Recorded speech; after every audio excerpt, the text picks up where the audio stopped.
Hello friends, welcome back. आज हम social science के 30 क्वेश्चंस करने वाले हैं। आपको पता है सीटेट में पेपर 2 में सोशल साइंस से टोटल 60 क्वेश्चंस आते हैं ना, सोशल स्टडीज और सोशल साइंस में से। तो 30 क्वेश्चन हम पार्ट 1 में करेंगे, फिर नेक्स्ट 30 क्वेश्चन हम पार्ट 2 में करेंगे। So let's start our class. First question क्या है, how much longitudinal extend does on one time zone of earth of 1 hour each cover. तो एक एक घंटे वाला पृथ्वी का एक समय क्षेत्र कितना देशांतरीय विस्तार घेरता है। तो हमें पता है कि टोटल अर्थ जो रोटेट करती है वो 360 डिग्री करती है इन 24 आवर। 24 आवर में कितनी करती है? 360 डिग्री करती है। तो बोला है कि एक घंटे में हमें बताना है, तो क्या करेंगे हम 360 अपॉन का 24 कर देंगे। अब आप इसको सॉल्व कर दो तो 12 3 36 और 12 2 24, फिर ये आ गया 15 डिग्री। हमारा आंसर है ऑप्शन नंबर 2 कि एक घंटे में पृथ्वी कितना देशांतरीय विस्तार घेरती है? 15 डिग्री। नेक्स्ट क्वेश्चन में चलते हैं। A river makes waterfalls while flowing in the mountains, select the 2 main reason for the waterfalls. तो जो पर्वतों में बहते समय नदी जलप्रपात बनाती है, तो वो जलप्रपात किन 2 कारणों से बनाती है वो हमें बताना है। फर्स्ट क्या लिखा हुआ है, नदी पेड़ों के मध्य से गुजरती है। नेक्स्ट है नदी अत्यधिक कठोर सैलों से ऊपर बहती है।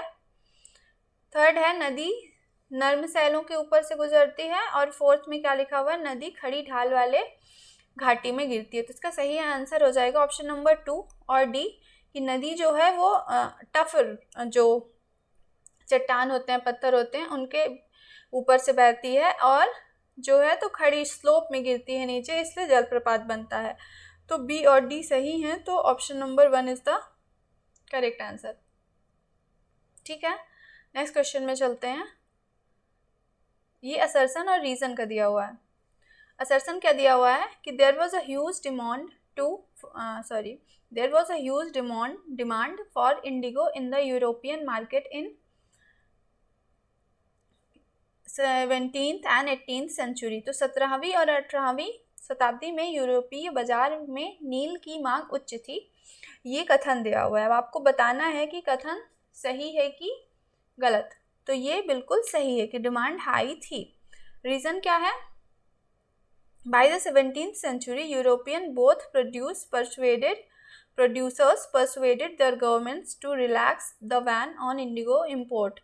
तो 17वीं सदी तक यूरोपीय कपड़ा उत्पादकों ने नील के आयात पर लगी पाबंदी में ढील देने के लिए अपनी सरकारों को राजी कर लिया था। तो उन्होंने उन्हें मना लिया था कि इंपोर्ट में थोड़ी सी रिलैक्सेशन मिल जाए। तो ये भी सही है। फिर है by the end of the 17th century Britain began to industrialise. ये क्या था कि ये 18th सेंचुरी के स्टार्टिंग में हुआ था इंडस्ट्रियलाइजेशन। तो रीजन 2 क्या है, गलत है। तो रीजन 1 सही है और असर्शन सही है। तो option number 4 is the correct answer कि अभिकथन और कारण एक सही है जबकि 2 सही नहीं है। नेक्स्ट क्वेश्चन है the first cotton mill in India was set up as a spinning mill in Bombay in the year.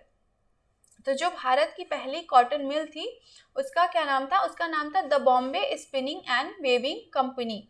इसको कब स्थापित किया गया था? 1854 में। और अगर क्वेश्चन में आ जाए किसके द्वारा स्थापित किया गया था, तो आंसर होगा कि कावश जीनाना भाई दावर। क्या है? काव सजी नाना भाई दावर। मैं यहाँ पे लिख देती हूँ, काव सजी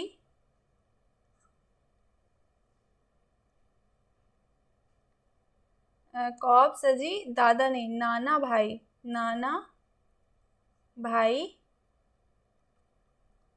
दावर, ये था उनका नाम। तो ये जब उन्होंने first cotton spinning and weaving company खोली थी, तो उसके बाद से आधुनिक सूती वस्त्र का उद्योग की बिगनिंग हुई थी इंडिया में। तो ये क्वेश्चन इंपॉर्टेंट है और कई बार पूछ लेता है। तो option number 2 is the correct answer. Next question है sufficient rainfall on the earth surface is very important for following reason. तो जो निम्नलिखित कारणों से पृथ्वी के धरातल पर पर्याप्त वर्षा बहुत महत्वपूर्ण है। तो कौन से रीजन है जिनकी वजह से जो वर्षा है बारिश है, रेनिंग है, वो इम्पॉर्टेंट है। Survival of plants and animals, plants और एनिमल के सर्वाइवल के लिए बिल्कुल सही है। विदाउट वाटर कैसे सर्वाइव करेंगे, है ना। नेक्स्ट है bring fresh water to the earth surface, तो ब्रिंग करना है क्या, फ्रेश वाटर लेकर आना है धरातल पर, ये भी सही है। इट ब्रिंग्स ड्रॉट, ड्रॉट का मतलब तो सूखा होता है, ये जब रेनफॉल नहीं होती तब पड़ता है ना सूखा, तो ये गलत हो गया। Most of the ground water comes from rainfall fall, ये भी सही है कि ज़्यादातर जो भौम का जल है वो वर्षा से प्राप्त होता है। तो आंसर क्या सही है, फर्स्ट, बी और डी, सी गलत है, तो जिसमें सी होगा वो आंसर नहीं है। आंसर क्या है, नंबर 4, ए, बी और डी सही है, जबकि सी गलत है। नेक्स्ट क्वेश्चन है, the culture unity and diversity of the present time could be applied to which of the following historical facts related to, क्या बोल रहा है कि आज के समय की सांस्कृतिक एकता और विविधता को निम्नलिखित दिए गए हम्पी से संबंधित ऐतिहासिक तथ्यों में से किसके लिए प्रयुक्त किया जा सकता है।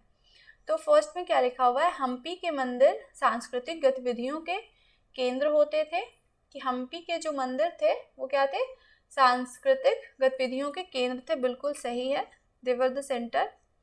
नेक्स्ट है, देवदासियां मंदिर नृत्यांगनाएं देव प्रतिमा राजा के समक्ष नृत्य किया करती थी किंतु प्रजाजनों के सामने नहीं, तो ये तो गलत है ना। अगर रिचुअल, रिलीजियस रिचुअल, टेम्पल का हिस्टोरिक कोई फेस्टिवल हो रहा है, वहाँ डांस कर रही हैं, तो वहाँ पे तो पीपल होंगे ना, तो प्रजाजन तो होंगे, वो केवल राजा तो वहाँ पे बैठे नहीं होंगे जब सांस्कृतिक गतिविधियाँ हो रही हैं, तो ये गलत है। महानवमी पर्व जो आज दक्षिण में नवरात्रि पर्व कहलाता है, उन दिनों हम्पी में एक अत्यंत महत्वपूर्ण पर्व माना जाता था, ये भी सही है। तो ए और सी सही है और बी गलत है, तो option number 2 is the correct answer. Both A and C are true and B is the wrong.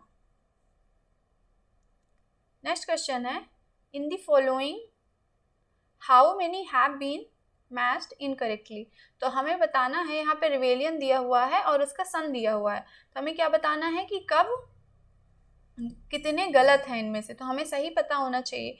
तो जो कोल विद्रोह हुआ था वो कब हुआ था, 1831 से 32 के बीच में, तो ये तो सही है। अगर हम संथाल विद्रोह की बात करें तो ये हुआ था 1855 से 1856, तो ये भी सही है। अब बस्तर विद्रोह हुआ था 1920 में, नहीं, कब हुआ था, 1910 में, तो ये गलत हो गया। अगर वाली विद्रोह की बात की जाए तो वो हुआ था 1945 में, ना कि 1939 में। तो क्या पूछा गया है कि इनमें से कितने गलत मिलान है, तो 2 गलत हैं, केवल 2 गलत हैं, option number 1 is the correct answer. Next question है, which of the following places in India is known as little Tibet, तो छोटा तिब्बत किसे कहा जाता है, किस स्थान को, तो सही आंसर क्या हो जाएगा, लद्दाख। क्या कहा जाता है, छोटा तिब्बत। क्यों कहा जाता है, क्योंकि इसके तिब्बतन जो कल्चर है वहाँ पे, मोनास्ट्रीज हैं, बुद्धिस्ट ट्रेडिशन है, इन सब के कारण लद्दाख को छोटा तिब्बत कहा जाता है। नेक्स्ट क्वेश्चन आप पढ़िए, मैं थोड़ा सा पानी पी लेती हूँ। Why is the globe considered as true model of the earth? Choose the most appropriate statement.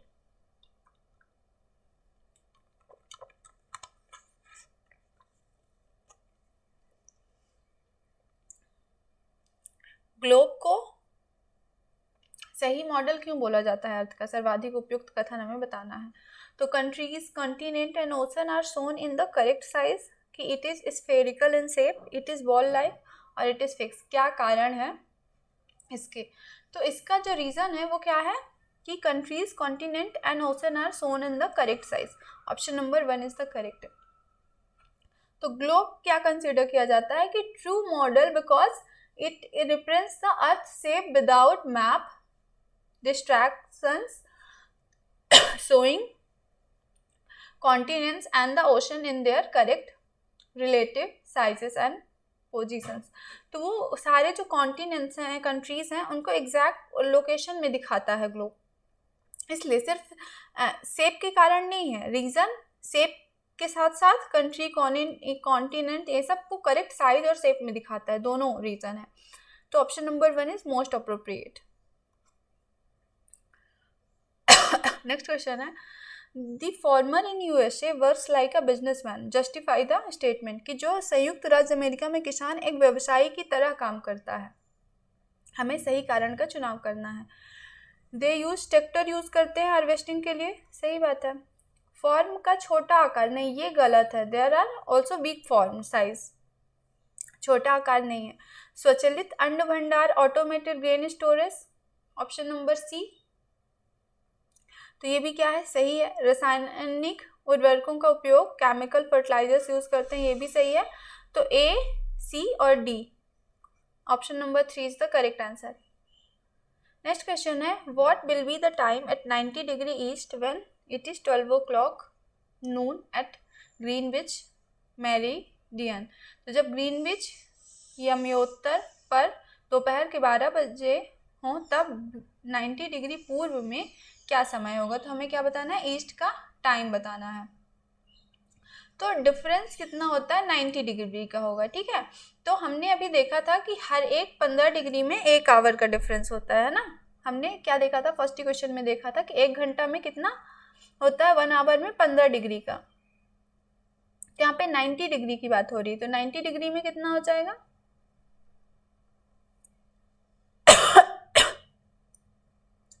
अब देखिए 15 छक्का 90 ना, तो 6 आवर हो जाएगा। तो 90 डिग्री में जो डिफरेंस हो जाएगा वो कितने का हो जाएगा, 6 आवर का। तो कितना बचे हुए हैं, 12 बचे हुए हैं। तो आप 12 में जोड़ दोगे तो कितना हो जाएंगे, 18 बच जाएंगे, है ना। 18 का मतलब क्या होता है, 6 बज गए। 6 बज गए कब के, शाम के। 12 6 18 ना, तो 6 PM। नेक्स्ट क्वेश्चन है, निम्नलिखित ऐतिहासिक दावों का जनजातियों, खनाब दोषों और एक जगह बसे हुए समुदायों के संदर्भ में विश्लेषण कीजिए। उपयुक्त विकल्प चुनिए। वर्ण आधारित समाज का जनजातीय लोगों से कोई संपर्क नहीं था। यह शक्ति जाति प्रथा के कारण थी। क्या हमें बताना है कि इनमें सबसे विश्लेषण करना है कि जनजाति और इन सबसे उपयुक्त। आपको क्वेश्चन पढ़ लेना है कि नॉट भी कभी कभार पूछ लेता है, तो फिर क्या हो जाएगा, गलत हो जाएगा। तो हमें तो क्या बोला, वर्ण आधारित समाज का जनजातीय लोगों से कोई संपर्क नहीं था। यह शक्ति जाति प्रथा के कारण थी। ये क्या है, ये गलत है। नेक्स्ट है, ऐसी जनजातियां थी जिन्होंने जाति व्यवस्था और सनातनी हिंदू धर्म दोनों को नकार दिया। कुछ जनजातियों ने सुसंगठित प्रशासनिक व्यवस्था वाले विस्तृत राज्यों की स्थापना की। राजनीतिक ताकत ने उन्हें बृहत्तर राज्यों के साथ संघर्ष की स्थिति में ला खड़ा किया, सही है। तो बी सी डी तीनों सही हैं, तो option number 1 is the correct answer. Next question है, in which year did James Mill publish history 3 volumes book title a history of British India. तो जेम्स मिल ने अपनी 3 खंडों वाली पुस्तक a history of the India जो है वो किस वर्ष में लाई थी। तो उसको उन्होंने लाया था सन 1817 में। 1806 में उन्होंने लिखना शुरू किया था। तो उन्होंने हिंदू, मुस्लिम और ब्रिटिश 3 में डिवाइड किया हुआ है। तो सन 1817 में उनकी बुक कंप्लीट हुई थी। नेक्स्ट क्वेश्चन है, मैच द फॉलोइंग पेयर। हमें क्या करना है, फॉलोइंग पेयर को मैच करना है। अब ऐसे क्वेश्चन में देखिए, अगर मान लीजिए आपको ये सब कुछ ना पता हो तो इनमें से कोई एक आध भी पता है ना, तो आप उसमें से मैच करके देख लो कि कौन सा सही है। जैसे मान लीजिए मैं बोल रही हूँ कि वीट किस में होएगा। वीट हमें पता है कि मॉडरेट टेम्परेचर में होता है और बारिश जब होती है तब होता है, तो वीट का 3rd होगा। तो आप देखो डी 3rd में कहाँ में है, तो ऑप्शन नंबर 3rd में, सिर्फ एक ही में है, तो इसी में हम टिक कर देंगे। आपको बाकी भी चेक कर लो, हो सकता है कहीं गलत ना कर दिया। तो कॉफ़ी किस में होती है, कॉफ़ी होती है वार्म एंड वेट क्लाइमेट में। जूट की अगर हम बात करें तो जूट होता है, एक सेकेंड जस्ट, जूट होता है first high temperature and heavy rainfall. अब टी के लिए क्या होता है, कूल क्लाइमेट चाहिए होता है, तो ऑप्शन 2 के साथ लगेगा, ठीक है। तो हमारा आंसर क्या हो जाएगा, ऑप्शन नंबर 3। नेक्स्ट क्वेश्चन है, the process of any nation is dependent upon the unity of different social and political groups. Political parties should be mindful of this unity during the competitive electoral politics. Which of the following major development within the national movement attest the above mentioned assertion? तो question है कि किसी भी राष्ट्र की प्रगति उसके विभिन्न सामाजिक और राजनीतिक समूहों की एकता पर निर्भर करती है, और ये बात पार्टियों को जब इलेक्टोरल पीरियड होता है, जब चुनाव होते हैं, उस बात में ध्यान देना चाहिए, इस पर संज्ञान लेना चाहिए। तो इस बात का समर्थन जो है, या फिर मोहर मतलब जो इस बात को जताए किन एग्जाम्पल्स में है, तो फर्स्ट क्या लिखा हुआ है, रॉलेट सत्याग्रह के दौरान प्रतिभागियों ने यह सुनिश्चित करने का प्रयत्न किया कि ब्रिटिश साम्राज्य शासन के विरुद्ध हिंदू और मुस्लिम एकजुट संगठित हों। तो option number A is the correct, कि इसमें क्या हो रहा है कि हिंदू और मुस्लिम इकट्ठा हो रहे हैं, तो मतलब ये बता रहा है कि जो देश की एकता किस पर निर्भर करती है, कि जब विभिन्न सामाजिक और राजनीतिक रिलीजन वाले लोग इकट्ठे रहते हैं, तो ये बिल्कुल क्या है, सही है। फिर बी में क्या बोल रहा है कि 1930 के दशक के आखिरी सालों में से लीग मुसलमानों और हिंदुओं के अलग अलग राष्ट्र मनाने लगी थी। तो ये भी सही है, क्यों, क्योंकि पार्टियों को ध्यान में रखना चाहिए कि अगर उन्होंने संज्ञान नहीं लिया तो उसके कॉन्सिक्वेंसेस कितने बुरे हो सकते हैं, कि यहाँ पे अलग अलग राष्ट्र मनाने लगे हैं, कौन, मुसलमान और हिंदू मिलके। तो उन्हें ये संज्ञान रखना चाहिए कि अगर वो फेल हुए तो उनका कॉन्सिक्वेंसेस क्या होगा, तो ये भी पुष्टि करता है। नेक्स्ट है, 1937 में मुस्लिम लीग संयुक्त प्रांत में कांग्रेस के साथ मिलकर सरकार बनाना चाहती थी, जिसे कांग्रेस ने स्वीकार नहीं किया। तो इसमें तो इस बात की कोई नहीं है, ये पर्टिकुलर एक पार्टी और लीग के बारे में बात हो रही है। तो option number 4 is the correct answer, कि both A and B are correct. Next question है, which means of communication has the most important role in the making world a large global society. तो इनमें से कौन सा जो संचार का साधन है वो सबसे ज़्यादा महत्वपूर्ण है। तो ये कौन सा है, किस बात में महत्वपूर्ण है, कि विश्व को एक बृहद विश्व समाज बनाने के, पूरे वर्ल्ड को एक as a society, global society. तो ये सैटेलाइट का इंपॉर्टेंस इसमें बहुत बढ़ जाता है, क्योंकि satellite communication. Option number 2 is the correct answer. Next question है, पंचायती राज्य के संदर्भ में निम्नलिखित में से कौन सा क्रम सही सोपानिक क्रम है। तो बताना कि पंचायती राज में सही क्रम कौन सा है। तो सही क्रम है ऑप्शन नंबर 3, ग्राम सभा, फिर ग्राम पंचायत, ग्राम समिति, फिर जिला परिषद। ग्राम सभा, ग्राम पंचायत, पंचायत समिति, फिर जिला परिषद। नेक्स्ट है, तमिल एपिक मणि मेकलय की रचना जो है किसने की थी। तो इसका सही आंसर है सत्तानार। सत्तानार ने तमिल महाकाव्य मणि मेकलय की रचना की थी।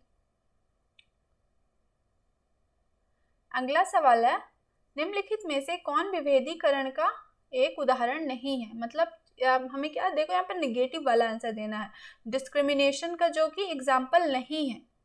तो लोगों के एक समूह को अन्य की भांति उन्हीं प्यालों से चाय पीने की अनुमति ना देना, ये तो है ना डिस्क्रिमिनेशन। तो जो नहीं है वो हमारा आंसर होगा। किसी को एक खास स्थान पास पड़ोस में रहने से रोकना, ये भी डिस्क्रिमिनेशन का है, कि आप किसी को अपने पड़ोस में नहीं रहने दे रहे हो। एक लड़के को रोने से मना करना क्योंकि लड़के रोते नहीं हैं, हाँ ये नहीं है। क्यों, क्योंकि यहाँ पे ये जेंडर स्टेरियोटाइप है कि लड़के रोते नहीं हैं, ये डिस्क्रिमिनेशन नहीं है। तो ये option number 3 is the correct answer. सार्वजनिक कुएं से जल लेने के लिए लोगों के एक समूह को रोकना, ये भी डिस्क्रिमिनेशन का उदाहरण है। तो अब हमारा आंसर कौन सा हो जाएगा, जो कि उदाहरण नहीं है। तो option number 3 is the correct answer, ये जेंडर डिस्क्रिमिनेशन है, या फिर जेंडर स्टेरियोटाइप आप बोल सकते हो। द नेक्स्ट क्वेश्चन है, the Satnami movement in central India was founded by. तो मध्य भारत में सतनामी आंदोलन की स्थापना की गई थी, किसके द्वारा। श्री नारायण गुरु के द्वारा, घासीदास के द्वारा, ज्योतिराव फुले के द्वारा, या फिर हरिदास ठाकुर के द्वारा? तो ये की गई थी घासीदास के द्वारा। Option number 2 is the correct answer. Next question है, celestial bodies in our solar system having their own heat and light. तो जो सौर मंडल में ऐसी कौन सी खगोलीय पिंड है जो कि खुद की जो हीट और लाइट, ऊष्मा और प्रकाश होता है? तो सैटेलाइट्स नहीं, उल्का पिंड, स्टार्स और प्लैनेट। तो आपको ध्यान देना, इसका सही जवाब है तारा। बाकी सब में कहाँ से आती है लाइट और एनर्जी और हीट? आप बोल दो कहाँ से आती है? सूर्य से आती है। तारा खुद से जनरेट करता है। नेक्स्ट क्वेश्चन है, biotic and abiotic conditions existing on the earth form, choose the appropriate category. तो पृथ्वी पर पाई जाने वाली जीवीय एवं अजीवीय परिस्थितियां बनाती हैं, इनमें से कौन सा सही है? पर्यावरण प्रबंधन, मानव निर्मित पर्यावरण, ह्यूमन एनवायरनमेंट, या फिर प्राकृतिक पर्यावरण? तो इसका आंसर क्या होगा? Natural environment. बायोटिक का मतलब होता है लिविंग और एबियोटिक मतलब होता है नॉन लिविंग। तो लिविंग और नॉन लिविंग मिलकर क्या बनाती हैं? नेचुरल एनवायरनमेंट बनाती हैं। तो लिविंग कि अगर हम बायोटिक की बात करें तो बायोटिक कंपोनेंट्स कौन कौन से हो गए? प्लांट्स हो गए, जैसे एनिमल्स हो गई, माइक्रो ऑर्गेनिजम्स हो गए, ह्यूमंस हो गए, ये सब क्या है? बायोटिक या फिर लिविंग कंपोनेंट्स हैं, है ना, नेचुरल एनवायरनमेंट के। और नॉन लिविंग की हम बात करें एबियोटिक की, तो एयर हो गई, water, land, sunlight, rains, soil, climate, ये सब क्या हो गया? ये नॉन लिविंग कंपोनेंट्स हो गए। तो ये सब मिलकर प्राकृतिक पर्यावरण बनाते हैं। नेक्स्ट क्वेश्चन है, water scarcity is caused by the following given factors. तो जो जल का अभाव है इनमें से किन कारणों से होता है? जल संग्रहण, ये तो जल संग्रहण से तो उसका कंजर्वेशन हो रहा है ना, हमें अभाव बताना है। जल संग्रहण से तो हम जल के अभाव को खत्म करते हैं। वेरिएशन इन रेनफॉल, ये सही है।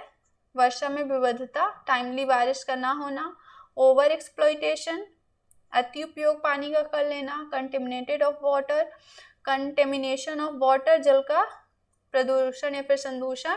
तो 3 सही है, फर्स्ट इज रॉन्ग। तो ए वाला आप जिसमें जिसमें है गलत कर दोगे।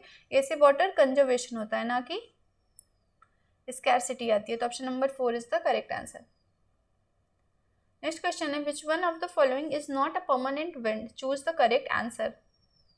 तो हमें बताना है कौन सी परमानेंट विंड नहीं है। तो आप देखोगे पश्चिमी पवनें परमानेंट विंड होती है, पूर्वी पवनें परमानेंट विंड होती है, और व्यापारिक पवनें परमानेंट विंड होती है। जो मानसूनी पवनें हैं वो सीजनल होती हैं, वो परमानेंट नहीं होती हैं, वो सीजन के हिसाब से आती हैं, ठीक है।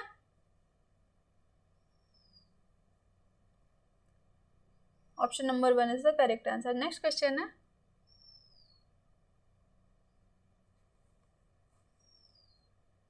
Consider the following statement of Bengal temple building and choose the appropriate option. Bengal मंदिर के निर्माण के निम्नलिखित कथनों पर विचार कीजिए और उपयुक्त विकल्प चुनिए। फर्स्ट क्या बोल रहा है? मंदिर भक्ति प्रदर्शित करने के लिए निर्मित किए जाते हैं। तो मंदिर किसके लिए निर्मित किए जाते हैं? डिवोशन को प्रदर्शित करने के लिए। Just a minute. So option number A is correct, है ना। फिर है, मंदिर शक्ति प्रदर्शन करने के लिए निर्मित किए जाते हैं। Temples are built to demonstrate power, ये भी क्या है? सही है,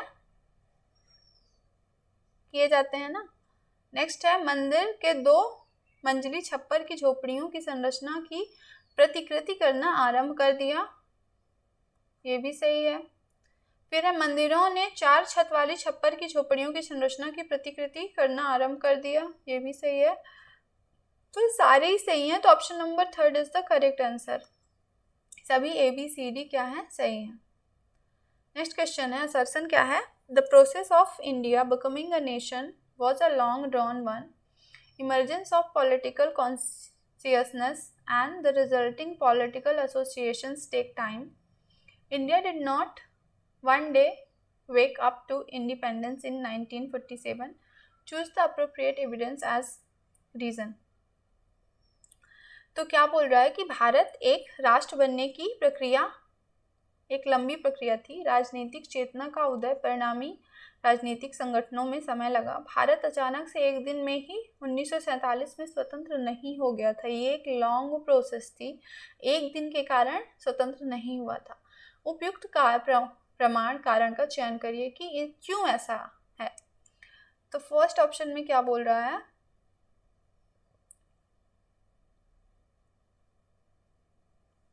the consciousness of British control over the resources of India began to be clearly stated by the political association formed after 1850 कि भारत के संसाधनों के ऊपर अंग्रेजों के नियंत्रण के विषय में चेतना 1850 के बाद राजनीतिक संगठनों में साफ दिखाई देने लगी थी। बिल्कुल सही है कि स्टार्टिंग हो गया था तभी से। राजनीतिक संगठन इस सोच के साथ काम कर रहे थे कि वे लोग क्या है, संप्रभु हैं। संप्रभु मतलब क्या हो कि इंग्लिश वर्ड संप्रभु का देख लेते हैं, सॉवरेन, एकजुट हो। तो ये भी क्या है, सही है। ऑप्शन नंबर सी क्या बोल रहा है, पूना सार्वजनिक सभा, मद्रास महाजन सभा ने देश के विशेष भागों में काम किया और एक खास इलाके, समुदाय और वर्ग के लिए काम किया। तो एक खास के लिए नहीं। एल्बर्ट विधेयक ने पढ़े लिखे भारतीयों के एक अलग भारतीय संगठन की चाह को और गहरा कर दिया। ये भी सही है। तो ए, बी और डी सही है। Option number 3 is the correct answer. Next question है, in the context of Machilipatnam which had contacts with distant lands for trade, choose the appropriate option। Masulipatnam के संदर्भ में जिसका व्यापार के लिए दूरस्थ स्थानों से संपर्क था, उपयुक्त विकल्पों का चयन करना है। 17वीं शताब्दी में हॉलैंड और इंग्लैंड दोनों देशों की ईस्ट इंडिया कंपनी ने मसूलीपट्टनम पर नियंत्रण प्राप्त करने का प्रयत्न किया।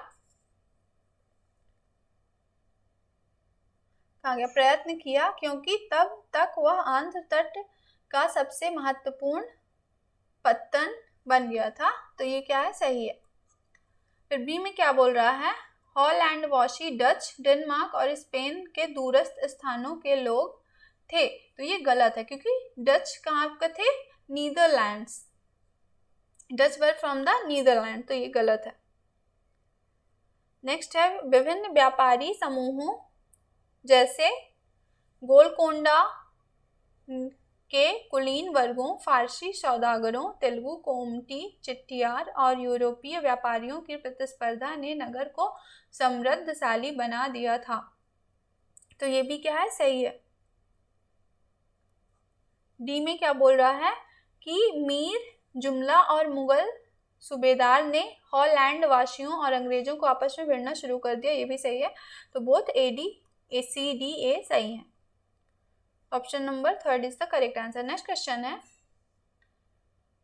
पृथ्वी की ठोस परपटी या कठोर ऊपरी परत को स्थल मंडल कहते हैं। तो असर्सन जो कथन दिया हुआ है वो क्या है, सही है। फिर रीजन क्या है कि चट्टानों एवं खनिजों से बना होता है और मिट्टी की पतली परत से ढका होता है। तो ये किसकी, जो ऊपरी सबसे स्थल मंडल है उसी के बारे में बता रहा है। तो रीजन भी सही है। तो option number 4 is the correct कि A एंड R दोनों करेक्ट हैं और R सही व्याख्या कर रहा है एक ही। नेक्स्ट क्वेश्चन है, dispel the misconception to arrive at appropriate conclusion with regard to changes in the colonial agrarian policies। तो हमें मतलब कि misconception जो गलत धारणाएं बनी हुई हैं उन्हें dispel करना है, मतलब हटाना है। तो फर्स्ट में क्या है, दीवान के रूप में कंपनी अपने नियंत्रण के क्षेत्र की मुख्य प्रशासक बन गई थी। तो ये क्या है, ये गलत है। मुख्य प्रशासक नहीं बन गई थी, दीवान के रूप में वो मनी कलेक्टर बना हुआ था, पैसे इकट्ठे करती थी। फिर बी में क्या लिखा हुआ है, 1775 के पश्चात कंपनी को भूमि की व्यवस्था और उसके राजस्व के संसाधनों की व्यवस्था करने के विषय में सोचना पड़ा। ये सही है। सी में है 1765 से पूर्व कंपनी ने ब्रिटेन से विशाल मात्रा में अनाज का आयात करके भारत में वस्तुएं खरीदी। ये गलत है। 1765 के बाद बंगाल में इकट्ठा किए गए राजस्व से निर्यात के लिए खरीदी वस्तुओं माल वित्तीय प्रबंधन किया जा सका। तो ये सही है। तो option number 3 is the correct answer. B और डी दोनों क्या है, सही है। नेक्स्ट क्वेश्चन है, Rampurva bull a finely polished stone sculpture of Mauryan period has been found from। तो रमपुरवा बैल कहाँ से की खुदाई में मिला था? तो कहाँ मौर्य काल की रमपुरवा बैल की बारीक पॉलिश की गई पत्थर की मूर्ति कहाँ मिली थी? तो इसका सही आंसर हो जाएगा ऑप्शन नंबर 2 कि ये बिहार में मिला था। ये टोटल 30 क्वेश्चंस थे जो हमने किए हैं। नेक्स्ट 30 क्वेश्चन हम नेक्स्ट क्लास में करेंगे। Thank you for watching. मिलते हैं नेक्स्ट क्लास में।